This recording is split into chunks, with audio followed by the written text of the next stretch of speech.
तुम्हारी इस प्रदेश में सरकार है और तुम विपक्ष की तरह सवाल पूछ रहे हो? है दम चैलेंज करते हैं यहां से खड़ा होकर के।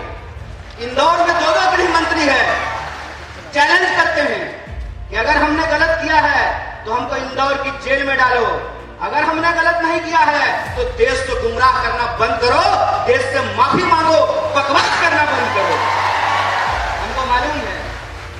हमको मालूम है कि ये झूठ क्यों बोलते हैं।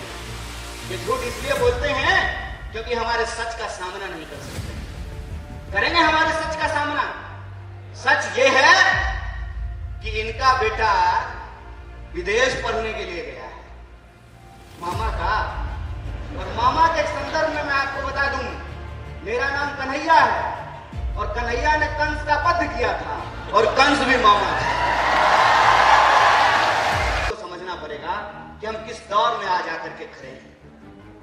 देश की महामहिम राष्ट्रपति आदरणीय द्रौपदी मुर्मू जी भी आदिवासी है कि नहीं है?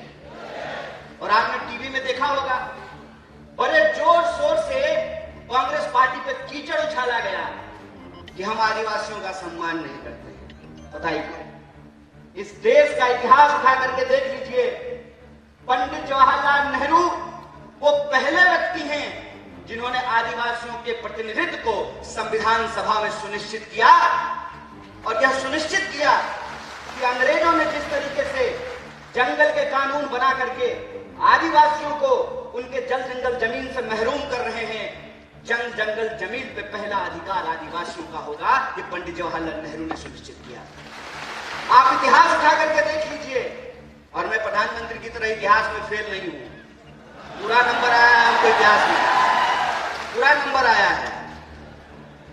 इतिहास उठा करके देख लीजिए कि जिनको डीनोटिफाइड ट्राइबल्स कहा जाता था, अंग्रेजों ने, जो हमारे महान नेता थे, आपने तांत्या मामा का नाम सुना होगा, आपने जो है धरती आबा बिरसा मुंडा का नाम सुना होगा। ये जल जंगल जमीन की लड़ाई लड़ने वाले हमारे महामानव हैं, आदिवासियों के महान योद्धा हैं। और इनकी लड़ाई में मुक्ति का मार्ग था, इनकी लड़ाई में आजादी का मार्ग था।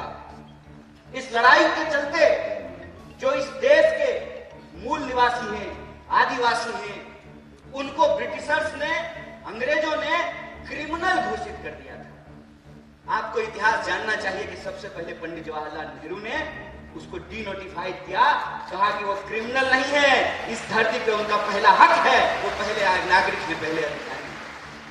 कांग्रेस के इतिहास की बात करते हैं। आप मुझे बताइए, हमारे साथी ने बिल्कुल ठीक कहा, अगर आपका वोट और हमारा वोट एक नहीं हुआ होता, क्यों पत्रकार महोदय, आपका वोट और एडिटर का वोट एक नहीं होता,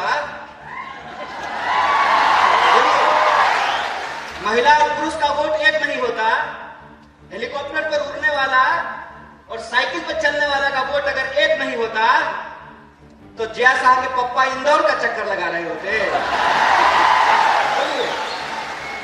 सुने हैं डैडी जी घूम रहे हैं आजकल जया साहब के, क्यों घूम रहे हैं? ये वोट का अधिकार आपको कैसे मिला है? ये वोट का अधिकार आपको थाली में परोस करके गिफ्ट नहीं मिला है। इसके लोगों ने संघर्ष किया है, इसके लोगों ने अपनी जान की कुर्बानी दी है। और आजादी का मतलब होता है कि किसी भी मनुष्य को, किसी भी मनुष्य के ऊपर शोषण करने का कोई अधिकार नहीं है। यह आजादी का मतलब होता है। और यही जो आजादी का मतलब है, इस मतलब को हमारे देश के संविधान की प्रस्तावना में लिखा गया है। क्या लिखा गया है? हम भारत के लोग, भारत में रहने वाला, चाहे हिंदू हो, मुसलमान हो, सिख हो, ईसाई हो, बुद्धिस्ट हो, जैनी हो, पारसी हो, यहूदी हो, हर कोई भारतवासी है ना। जब भारत में रहने वाला हर कोई भारतवासी है, तो चाहे गोंड हो, भील हो, उरांव हो, सभी लोग आदिवासी हैं। यह एकता हमको समझनी पड़ेगी, यह एकता हमको बना करके रखनी पड़ेगी। इनकी चालाकी आपने देखी, एक दूसरे से लड़ा रहे हैं। ये क्यों लड़ा रहे हैं? ये इसलिए लड़ा रहे हैं ताकि हमारी शक्ति आपस में बट जाए।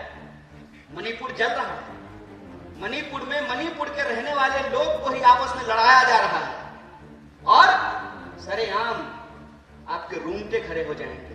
यहां बैठी हुई महिलाओं से मैं हाथ जोड़ करके माफी मांगता हूं। बतौर पुरुष हमने आपके ऊपर बहुत सारा अत्याचार किया है, इसके लिए हाथ जोड़ करके हम आपसे माफी मांगते हैं। शर्म आती है कि आजादी के 75 साल बाद भी बदला निकालने के लिए निर्वस्त्र होकर के आप एक महिला को घुमा रहे हैं और आप कहते हैं कि हमने आदिवासी महिला को राष्ट्रपति बनाया है। आप एक आदिवासी महिला को राष्ट्रपति बनाए हैं और एक आदिवासी महिला को निर्वस्त्र करके घुमाया जा रहा है और महामहिम अपने मुंह से एक शब्द नहीं बोलते। यह बात हमको समझनी पड़ेगी कि लकड़ी काटने वाले कुल्हाड़ी में भी लकड़ी लगा होता है। इस राजनीति को हमको समझना पड़ेगा। हमको समझना पड़ेगा कि अगर जो हमारा वोट और आपका वोट एक है, महिला और पुरुष का वोट जो एक है, हेलीकॉप्टर पर चलने वाला और फॉर्च्यूनर पर चलने वाला और टूटी हुई साइकिल लेकर चलने वाला का वोट जो एक है, यही वोट की ताकत है कि यह जमहूरियत जिंदा है, यह लोकतंत्र जिंदा है।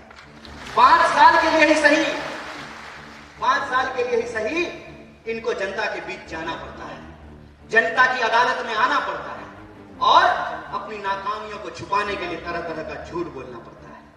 अभी हमको एक पत्रकार पूछ रहे थे कि गृह मंत्री ने कहा है मां बाप ने कितना सुंदर नाम रखा है, नरोत्तम, नड़ों में उत्तम, और काम कैसा है, निकृष्टम। कैसे है निकृष्टम? निकृष्टम ऐसे है कि भाई तुम सरकार चला रहे हो, 20 साल से तुम्हारी इस प्रदेश में सरकार है और तुम विपक्ष की तरह सवाल पूछ रहे हो। है दम चैलेंज करते हैं यहां से खड़ा होकर के। इंदौर में 2 गृह मंत्री है, चैलेंज करते हैं कि अगर हमने गलत किया है तो हमको इंदौर की जेल में डालो, अगर हमने गलत नहीं किया है तो देश को गुमराह करना बंद करो, देश से माफी मांगो, बकवास करना बंद करो। हमको मालूम है कि ये झूठ क्यों बोलते हैं। ये झूठ इसलिए बोलते हैं क्योंकि हमारे सच का सामना नहीं कर सकते हैं। करेंगे हमारे सच का सामना। सच ये है कि इनका बेटा विदेश पढ़ने के लिए गया है, मामा का। और मामा के संदर्भ में मैं आपको बता दूं, मेरा नाम कन्हैया है और कन्हैया ने कंस का वध किया था और कंस भी मामा था।